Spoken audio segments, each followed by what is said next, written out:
আমরা সকলে মার্ডার মিস্ট্রির গল্প শুনতে খুবই পছন্দ করি, চাহে সেটা কোনো লেখকের লেখা গল্পেরই বই হোক, অথবা কোনো টিভিতে আসা সিরিয়াল, অথবা কোনো সিনেমাই হোক না কেন। আমাদের এই ধরনের গল্প শুনতে খুবই ভালো লাগে।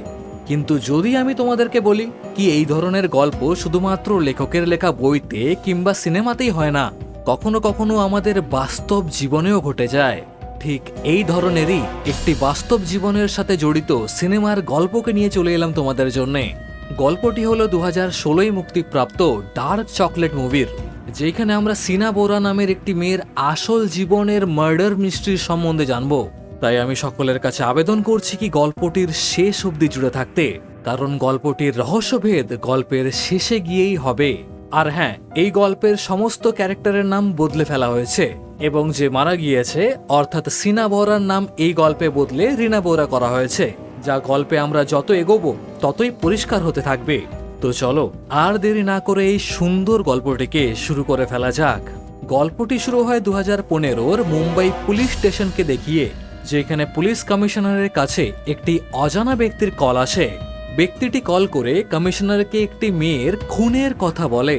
সেই অজানা ব্যক্তিটি কমিশনারকে বলে কি যেই মেয়েটি মারা গিয়েছে তার নাম রিনা এবং তাকে নাকি তার মা ঈশানী এবং তার ড্রাইভার মেরে ফেলেছে। এমনটি শুনে পুলিশ কমিশনার তার দুজন স্পেশাল পুলিশ অফিসার পায়েল এবং অভিষেককে ঈশানীর ড্রাইভারের ওপরে নজরদারি করতে বলে। এমনটি করার কারণে পায়েল এবং অভিষেক জানতে পারে কি ঈশানীর ড্রাইভার একজন বন্দুক বিক্রেতা, যা দেখে তারা দুজনে ঈশানীর ড্রাইভারকে ধরে ফেলে। এমনটি করে সেই ড্রাইভারকে প্রচন্ড মারধর করার পরে তার ড্রাইভার ঈশানীর প্ল্যানের সম্বন্ধে পুলিশদেরকে বলে দেয়। তার ড্রাইভার বলে কি ঈশানী তাকে 1.5 লক্ষ টাকা দিয়ে আমাকে তার মেয়ের রিনার মার্ডার করতে বলেছিল, আর সাথেই ঈশানীর এক্স হাজবেন্ড সাদাবো আমাদের এই প্ল্যানের সাথে যুক্ত ছিল। এমনটি শোনার পরেই পুলিশ এবং ক্রাইম ব্রাঞ্চ ঈশানীকে ধরে পুলিশ ইনভেস্টিগেশনের জন্য কলকাতা থেকে মুম্বাই নিয়ে আসে। ঈশানী এবং তার কারেন্ট হাজবেন্ড ভিক্টর একজন হাই প্রোফাইল মানুষ হওয়ার কারণে ঈশানীর এই গ্রেফতারের খবর গোটা মিডিয়ায় ছড়িয়ে পড়ে, যে কারণে ঈশানীর এক্স হাজবেন্ড সাদাবো ঈশানীর এই গ্রেফতারির খবরকে টিভিতে দেখতে পায় এবং সাথেই একটু আতঙ্কিত হয়ে যায়। এরই পরে আমরা শিলংয়ের 1986 সালের একটি সিন দেখতে পাই, যেখানে আমরা ঈশানীর ছোটবেলা সম্বন্ধে জানতে পারি। ঈশানী তার নিজস্ব বাবা মারা যাওয়ার পরে তার মা এবং তার সৎ বাবার সাথে থাকতো, কিন্তু তার সৎ বাবা ছিল একজন বাবা কম জল্লাদ বেশি। সে ঈশানীকে প্রতিদিন রেপ করত এবং তার মা কিছু বললেই তাদের দুজনকে বাড়ি থেকে বের করে রাস্তায় ফেলে দেওয়ার কথা বলতো, যেই কারণে ঈশানীর মাও কিছু বলার সাহস পেত না। এই সমস্ত কিছু হওয়ার কারণে ঈশানী বিরক্ত হয়ে ঘর থেকে তাদেরই পাড়ার একটি ছেলের সাথে কলকাতা পালিয়ে আসে এবং কলকাতারই একটি রুমে গিয়ে দুজনের মধ্যে শারীরিক সম্বন্ধও তৈরি হয়। কিন্তু সবকিছু হয়ে যাওয়ার পরে সেই ছেলেটি সেই দিনই ঈশানীকে সেইখানেই ছেড়ে পালিয়ে যায়। ঈশানী ঘর থেকে পালিয়ে আসার সময় তার সাথে 1 টাকাও সে নিয়ে আসে না এবং সাথেই যখন রুমের ম্যানেজার জানতে পারে কি ঈশানী সেই রুমের টাকা দেওয়ায় অসমর্থ, তখন সেই হোটেলের ম্যানেজারও ঈশানীকে বাজে প্রস্তাব দেয় এবং টাকা না মিটিয়ে চলে যেতে বলে। এমনটি দেখে ঈশানী দৌড়ে তার রুমে যায় এবং তার জিনিসপত্র নিয়ে সেই হোটেল থেকে পালিয়ে যায়।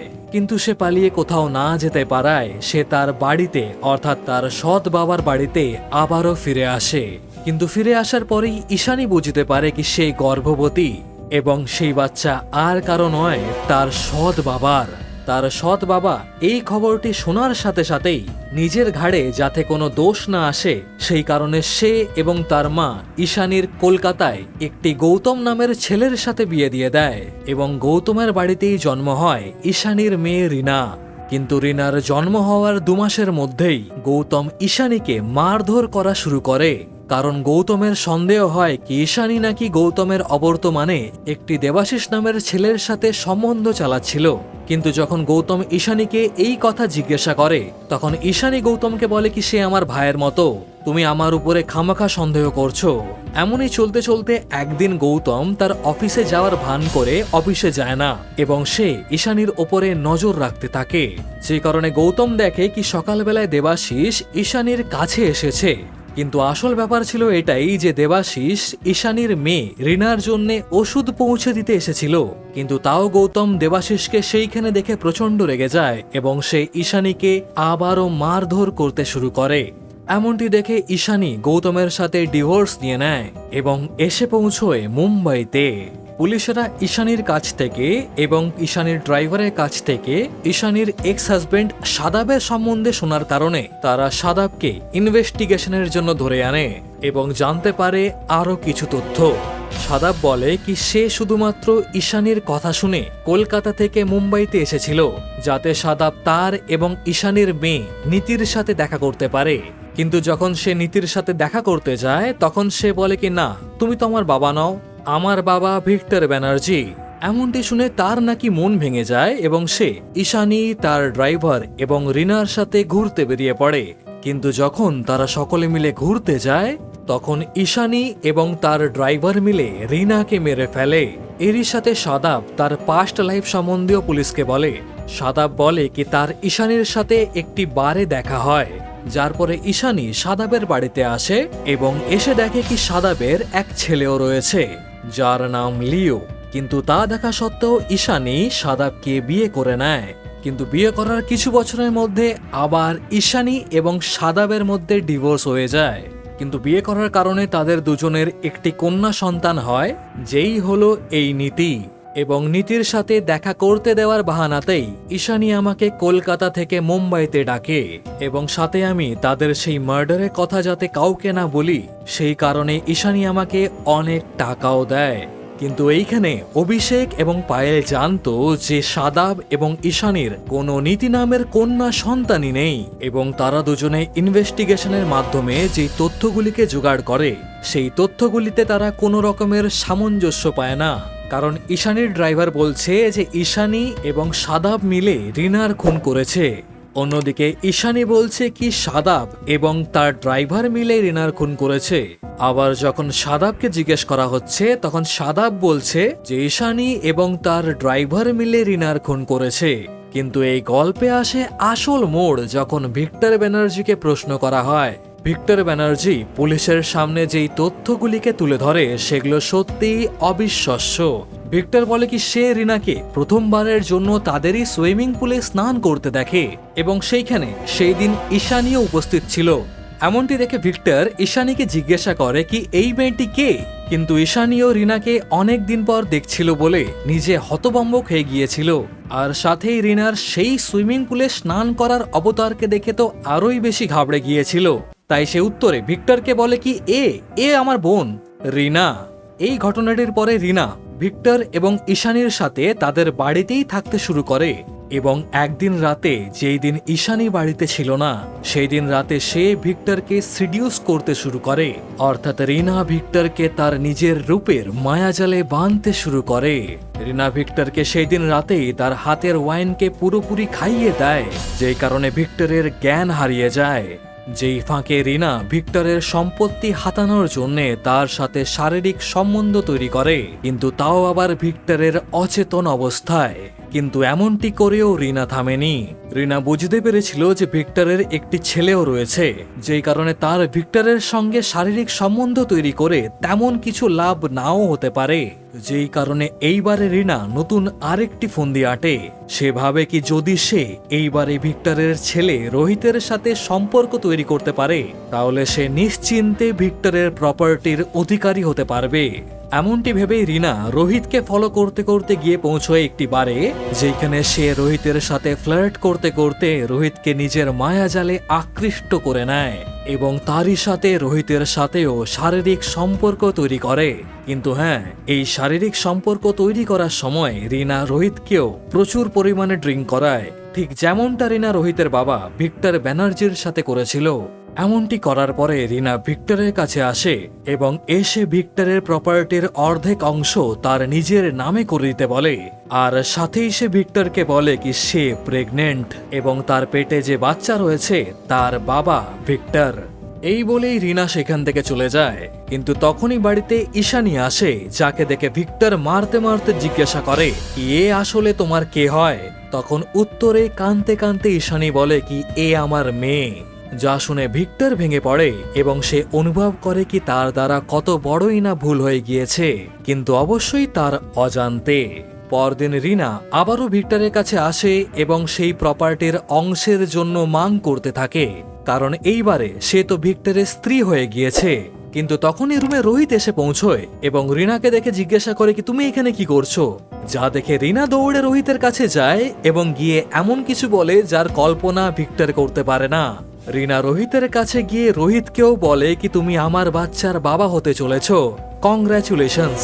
যা শুনে রোহিত খুব খুশি হয়ে যায় এবং রিনাকে জড়িয়ে ধরে। ভিক্টরের কাছ থেকে ভিক্টরের ছেলের কথা শোনার কারণে অভিষেক এবং পায়েল রোহিতকেও ইনভেস্টিগেশনের জন্য ডেকে আনে। তার কারণে তারা দুজনে জানতে পারে কি রিনা রোহিতকে কি বলে ফাঁসিয়ে রেখেছিল। যখন রোহিত রিনাকে বলে কি চলো তোমাকে আমি ডাক্তারের কাছ থেকে চেক আপ করিয়ে আনবো, তখন উত্তরে রিনা রোহিতকে বলে আসলে আমি তোমাকে মিথ্যে কথা বলেছিলাম, আমি প্রেগনেন্ট নই। যা শুনে রোহিত রিনাকে জিজ্ঞাসা করে কি তাহলে কেন কেন তুমি আমাকে মিথ্যে কথা বললে। তো উত্তরে রিনা রোহিতকে বলে কি আমি যদি এই নাটকটা না করতাম তাহলে আমার মতো একজন গরিব মেয়েকে তোমার বাবা মা কখনোই মেনে নিত না, তাই আমাকে বাধ্য হয়ে তোমার বাবা মার কাছে এই নাটকটা করতে হলো। যা শুনে রোহিত রিনাকে আরো বেশি ভালোবেসে ফেলে এবং রিনাও ভিক্টরের প্রপার্টি পাওয়ার দিকে আরো এক কদম এগিয়ে যায়। কিন্তু হঠাৎ করে একদিন রোহিত রিনার ফোন থেকে একটি মেসেজ পায়। সেই মেসেজে লেখা ছিল কি রিনা রোহিতের সাথে ব্রেকআপ করতে চাইছে। যা দেখে রোহিত তার মা ঈশানীর কাছে যায় এবং তার বাবা ভিক্টরের কাছে যায়, কিন্তু তাদের দুজনের কাছেই যাওয়ার পরে রোহিত একই জিনিস জানতে পারে। রোহিত জানতে পারে কি রিনা তাকে ছেড়ে দিয়ে বিদেশে পড়ালেখা করার জন্য সে স্যান ফ্রান্সিসকোর একটি ইউনিভার্সিটিতে জয়েন করেছে। যা শুনে রোহিত ভেঙে যায় এবং যার পর থেকে রোহিতের রিনার সাথে আর কোনোদিনও কথা হয়নি।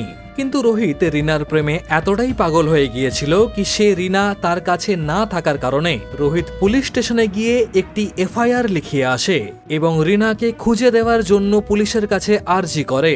কিন্তু সেইখানকার লোকাল পুলিশ স্টেশন রিনাকে খুঁজে দেওয়ার জন্য কোনো এফআইআর লিখতেই চায় না।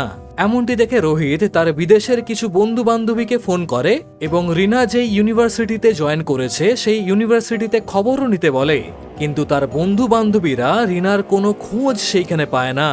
রোহিতের সাথে কথা বলার পরে অভিষেক এবং পায়েল ঈশানীর আরেক ছেলে লিওকেও থানায় ডেকে আনে এবং তাকে একটু মারধর করতেই সে বলে কি সে নাকি ঈশানীকে তার বাবা সাদাবকে বলতে শোনে যে তারা দুজনে রিনাকে খুন করবে। অন্যদিকে ঈশানীও স্বীকার করে কি সে, সাদাব এবং তার ড্রাইভার মিলে রিনার খুন করেছে। আসলে একদিন ভিক্টর ঈশানীর কাছে আসে এবং এসে ঈশানীকে বলে কি রিনার পেটে যে বাচ্চা রয়েছে তা আর কারণ নয় তার নিজেরই। এমনটি শুনে ঈশানী প্রচন্ড ভেঙে যায়। রিনা ভিক্টরকে ব্ল্যাকমেল করছে দেখে আর সাথেই এইবারে যেই ঘটনাটি ঘটেছে তারপরে ঈশানী নিজেকে সামলাতে পারে না। অন্যদিকে সেই সময় সাদাবও ঈশানীর কাছ থেকে লোন নেওয়ার জন্য বারংবার ফোন করতে থাকছিল। এমনটি দেখে ঈশানী সুযোগের ফায়দা উঠিয়ে সাদাবকে টাকার লোভ দিয়ে রিনাকে খুন করার জন্য মুম্বাই ডেকে নেয়। কিন্তু যেহেতু লিও তার বাবা সাদাবকে বলতে শোনে যে সে এবং ঈশানী মিলে রিনার খুন করবে, সেই কারণে সে তার মা ঈশানীকে প্রশ্ন করে কি তুমি কেন আমার বোনকে মারতে চাইছো। কিন্তু এমন প্রশ্ন করাতে ঈশানী তার আগের পক্ষের ছেলে লিওকেও মেরে ফেলার হুমকি দেয়। যা শুনে লিও তার বাবা সাদাব এবং ঈশানীর সাথে আর কোনো রিলেশন রাখে না এবং সে একটি অন্য জায়গায় গিয়ে গা ঢাকা দেয়। এরই পরে চলে আসে সেই দিন যেদিন রিনাকে তার মা, সাদাব এবং তার ড্রাইভার রিনা যেই কলেজে পড়তো অর্থাৎ ন্যাশনাল কলেজের সামনের থেকে গাড়িতে তোলে এবং তুলে তারা তিনজনে মিলে তার গলা টিপে গাড়িতেই মেরে ফেলে। কিন্তু তারা এইখানেই থামে না, তারা রিনার মৃতদেহকে একটি জঙ্গলে নিয়ে যায় এবং সেইখানে গিয়ে তার মুখের ওপরে পাথর দিয়ে তার মুখকে থেতলে তার গায়ে আগুন লাগিয়ে দেয়। এমনটি হওয়ার কারণে কিছুদিনের মধ্যেই পুলিশ এবং সিবিআই ভিক্টর ব্যানার্জির ঘরে যায় এবং ইন্দ্রাণী, সাদাব, তার ড্রাইভারের সাথে সাথে ভিক্টর ব্যানার্জিকেও পুলিশ গ্রেফতার করে নেয়। আশা করছি আজকের এই গল্পটি তোমাদের সকলের ভালো লেগেছে। এরমই আরো সুন্দর সুন্দর গল্প শোনার জন্য আমাদের চ্যানেল সিনেপাঠের সাথে জুড়ে যাও আর উপভোগ করো এরমই আরো সুন্দর সুন্দর গল্প। দেখা হচ্ছে পরের গল্পে, ততক্ষণের জন্য বাই।